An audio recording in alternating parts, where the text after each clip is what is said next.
This nice little painting, cute little painting, is by Emma Gregory. It's called Tattoo. Emma is from Vincent's Art Workshop in Wellington. I'm just trying to think of what was appealing about it. It's got a slightly psychedelic aspect. There's a certain sort of 60s thing, I guess, with the psychedelia. There's a symbol which is ambiguous. So it's a mysterious little, slightly girly, hand-done abstraction. And it's kind of intriguing. So it's caught my eye, and I'm not sure how I'm going to position it, because I think it's going to work with its neighbour. It's going to relate to whatever goes next to it in an interesting way. So that's going to be one of my part of the fun I will have when I do the final installation, deciding which neighbours to create and what conversations happen between which works, particularly the small works. We've got quite a lot of small work. And they do have a strong personality, so this is definitely an original voice.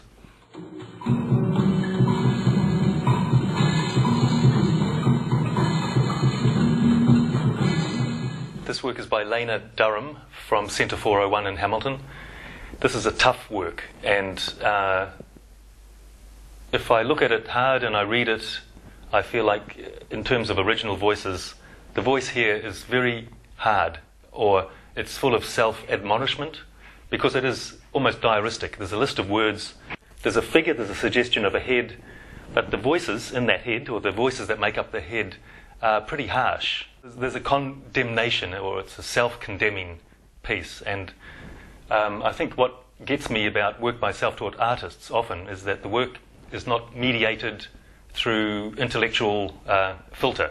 It's not strategic in any way. If you give it some time and actually read the words, it's got quite a bit of sadness in it, I think. If you don't read the words and stand back, you still get a feeling. It's edgy. I would thank Lena for putting it in, because I think it's really strong.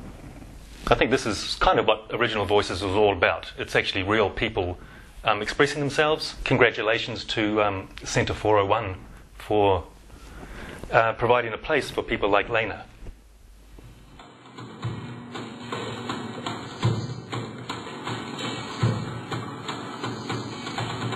This is a work by Mary McEwen.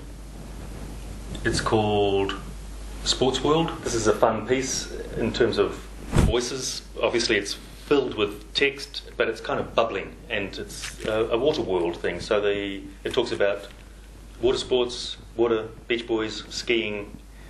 The text is written upside down and right side up. But what makes this work have that bubbly aspect is that it's been worked on the reverse side so that the stain of the ink comes through. So it's a pretty happy, bubbly work. The artist has filled up the entire space, and it feels like she's been having a good time, and she knows what she's talking about. It feels like when she's making this work, she's there at this water world. So it's a terrific piece for an original voice exhibition.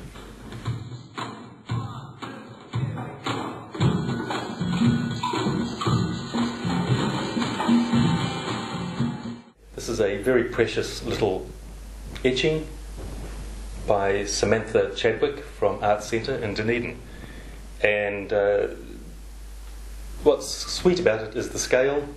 It does feel precious. This feels like a dry point etching where the artist scratches on a surface, maybe plexiglass, inks it up and then wipes the ink off. It's the line quality that's nice. It's quite a fragile line. The title is Applebrack. I don't know what that refers to. It looks like a family group.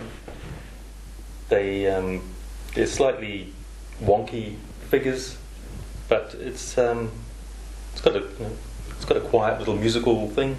It is that musical frail line that has been caught beautifully by this print.